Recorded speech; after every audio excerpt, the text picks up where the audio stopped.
My wife and I have a 2-year-old son and have been married for 4 years. Our anniversary was a month ago and we found a nice, secluded cabin on Airbnb and rented it out for a long weekend getaway. My wife asked her parents if they would be willing to watch our son, and they agreed as long as we dropped him off at their house. That worked for us since it was on our way anyway. I was raised Lutheran and my wife was raised Catholic, but neither of us currently go to church and have not had our son baptized. My mother-in-law knows this and hates it. She thinks our son needs to be baptized or he will burn in hell. She's that kind of Catholic. So we go on our trip, and when we pick up our son and ask how the weekend went, mother-in-law says everything went fine and that she has saved my son's soul from the devil. I ask her what she meant and she says she had our son baptized that morning at her church. I tried my best to keep my cool so I didn't scream at mother-in-law in front of my son, but I pretty much grabbed my son and left. On the car ride home I was fuming and told my wife as calmly as I could that this would be the last time her parents have our son unsupervised. She tried to downplay what her mom had done, but I told her we need to wait until we get home to talk about it because I'm not fighting in front of my kid. When we got home and had a chance to talk about it, things got heated. I told my wife I no longer trust her parents with our son, and that if they did something like this behind our backs, I can't trust them to respect our wishes as parents in the future. I said this was a huge breach of trust and I will forever look at her mom differently. She continued to try to defend her mom, saying that she was only doing what she thought was best for her grandson. She even downplayed it by saying that it's just a little water and a few words and we don't go to church anyway, so what does it matter? I told her that under no circumstances will I allow her parents to watch our son by themselves again.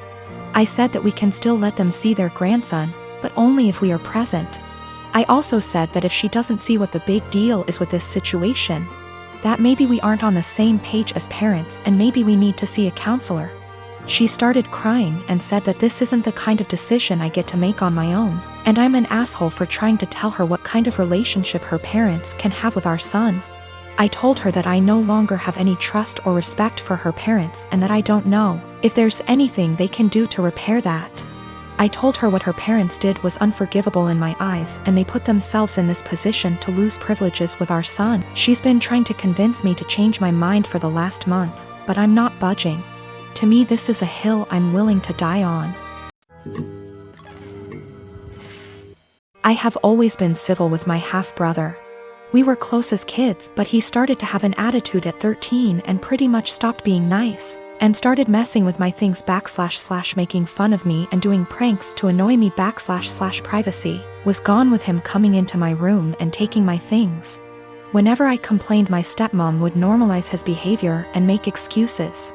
My dad never really grounded him and thought that talking to him will get him to behave better. I'm currently in college. I live in a rented apartment and have car to help me get to the university or other places. The car isn't expensive or fancy at all. I saved up for it 2 years ago. I decided to have Christmas dinner with my family. It's the perfect opportunity to be with family since I haven't seen my dad in a while. I arrived at my dad's house and left my purse and my keys on the kitchen island after my stepmom told me to help with dinner. My half-brother started talking about my car in the kitchen while my stepmom was listening and asked if he could take it for a couple of hours to hang out with friends. I politely told him no. He threw a fit and brought up how I needed to relax and not worry, but my answer was still the same. While we were sitting at the dinner table, my half-brother got up, washed his hands, and I thought he went outside. I got busy talking to my dad, and after I got up to wash my hands, I noticed my car keys weren't there. I went outside to ask him and neither he nor my car were there. I lost it. I started calling his phone, but he hung up on me several times. I was furious. I told my dad I'd call the police if he didn't come back with the car. My stepmom jumped to defend him and said I was being unreasonable to call the police. I called him one last time, then I called the police. My stepmom freaked out when my half-brother got picked up by the police. She told me to go explain the situation to the authorities, otherwise he'd spend the night in jail. But I refused, especially since I still hadn't got my car back. Stepmom yelled that I ruined dinner and that it was no big deal. He was going to return it after borrowing it from me, but he didn't really borrow it, and she heard me say no. I don't know what she told the police, but I didn't give permission to use the car. My stepmom's side of family are mad at me for doing this to my brother and hinted that I don't consider him family. My dad's side of family sided with me, saying he deserved it. My dad said I overreacted and I shouldn't have called the police when he disappeared for 4 hours. I talked to the police about what happened, and I learned later that my stepmom said that her son was allowed to borrow it, and that it was a misunderstanding. I wasn't going to let her continue to lie, but my dad told me to back off and let it go. This really upset me. My half-brother wasn't even berated the way I was by the family. I am a 43 years old female, have been with my partner, he's 50, for 6 years now. We have been living together for 5 of them. We are not married and we do not plan to marry in the future. I have a son, he's 19, that is currently a high school senior. My partner has a daughter, she's 21, who is going to college. When I met my partner, I was a widow of 3 years. I am lucky enough to have a very lucrative business and some family money. Also, my late husband left a substantial estate, including the house we live in. The house is a family home, so it passed to my son as the only heir. My partner also makes good money and the difference in our lifestyles was pretty much negligible. But while I and my late husband made sure to not spoil our son, he was responsible for keeping his room clean. Even though we have a housekeeper, he had chores during the weekends. We taught him how to cook, his allowance is reasonable, he has to save for expensive purchases like a car, a PS5, etc. My current partner and his ex-wife spoil their daughter rotten. Due to an incident when we first moved in together, she demanded my son's bedroom since it was the second biggest. Got rejected since it was his home and she only spends the weekend. And after some family therapy, we agreed that she will be treated like a guest by me. She will have to follow the house rules, and that at the extent of our relationship. Now while she is spoiled, she is a good girl, academically excellent. Except for the aforementioned incident, very respectful and just a pleasant young woman. The problem is that I did not know the extent to which my partner spent money on her. He pays some money as rent that I put into my son's college fund, and we split the common bills in half. Everything else is our own responsibility, so we don't know much about each other's finances. Now my son is planning to do a tour of East Asia during the summer, and I was happy to give him the money to do so, as a gift for getting into a very prestigious college. When my stepdaughter heard about it, she asked her dad to pay for a tour of Europe, since he didn't send her on one after she got into college. He agreed because he never says no. But he came to me asking me to lend him close to $30,000 because he can't afford the trip on his own. I am not even giving that much to my son, and his plane tickets are more expensive. I refused. I said that since this wasn't an emergency, he can save and send her on the trip after she graduates college. Now he is not talking to me, saying that I am choosing favorites. I have no relationship with his daughter, so I don't know how that even is applicable. And that I am putting money over his happiness and relationship with his daughter. I can easily afford to lend him the full amount, I just don't want to, because his reasons are not convincing enough. I manage a team of employees in a very specialized industry. The employees are hired on 2-year contracts that are mostly automatically renewed. Salaries are fixed for the duration of the contract, but raises are negotiated at time of renewal. There are no non-competes. I have one employee, Sarah, who requested a meeting with me last week to discuss a possible raise.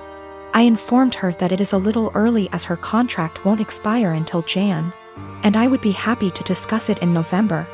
She told me she would like to discuss it now as her current salary does not reflect the amount of work she is doing. So I set up a meeting with her on Friday and told her I will hear her out. To her credit, she gave well thought out presentation listing the average salary in her field, the extra responsibilities she had to take on, and the extra revenue she was able to generate, etc. In the end, she asked for a 19% raise to stay on. This was a substantial jump, but I thought she made some good points, and, with inflation being what it is, I can sell it to the managing partner that we are locking down a good employee for 2 more years. After the presentation, I told her I will just approve the raise and talk to the managing partner about starting her new contract early. Since the only things we are changing are the salary numbers, we can have the new contract ready for her to sign by Tuesday. She seemed very surprised that I did not try to negotiate and looked a little shell-shocked that the meeting was over so quickly. So anyways, I spent the entire weekend selling the raise to the partners and harassing legal to get the documents ready. However, when I gave her the documents to sign this morning, she asked for another meeting to discuss salary. She informed me that after doing more research over the weekend, her pay is still not reflective of all the work she is doing. At this point I got pretty annoyed and told her that we can discuss in 2 years. I thought that was the end of it, but after lunch she came to my office with 3 offers letters she received from our competitors. One in our city with a salary that is 2 to 3% higher, and 2 from other states that are 8 to 9% higher. She asks for the new salary to at least match the competitor in our city to stay. At this point I got very frustrated and told her that she is now free to work for our competitor, because her contract with us will not be renewed. She called me in and left crying, immediately telling all her coworkers that I fired her for asking for a raise, which obviously caused quite an uproar. My wife thinks that I am the because I could have just said no. She probably had the other offers for a while and was never going to actually leave. She recommended that I offer her back the new contract. Anyways, I am contemplating going back to the office tomorrow and offering Sarah her new contract again. But I just felt like the relationship between us is ruined after this whole situation. Her currently contract is negotiated 2 years ago, which is why there is a discrepancy in pay with the current offers. There are also a lot of reasons for differences in salary even within the same city. Perhaps less PTO, maybe more responsibilities, maybe they lock them in the contract for 3 years instead of 2. Which is happening more and more now. Maybe they have a non-compete, or maybe they are better. I can't say. Her contract expires Jan, so she has plenty of time left at the company if she wants to finish out. Sarah is WFH today, so I sent her an email apologizing for overreacting yesterday, and informing her that she is an important member of our team and that I worked really hard to get her the raise she initially requested. The new offer still stands provided she return the signed contract to me today before 5 p.m. I would be happy to execute it immediately and get her sorted out before the next payment period. She emailed back also apologizing for her reaction yesterday and said that she enjoyed working here and feels like she really has an opportunity to grow. But she then ended the email asking if I would still be willing to reconsider upping the offer to match her other offer. At this point, I just can't even anymore. I basically ignored her email, and at 5:01 p.m. with no signed contract from her, I sent an email to the managing partner I was talking to all weekend. Hope this email finds you well. I am writing to inform you that Sarah has elected to decline the new contract as it is written. She has informed me that she received an offer from our competitor with a salary of XXX. I have attached a scanned document of the offer letter with this email for your convenience. She has requested that we match that salary to retain her services as our current offer is insufficient. As of right now, her contract expires January 22nd. Please advise on the next steps.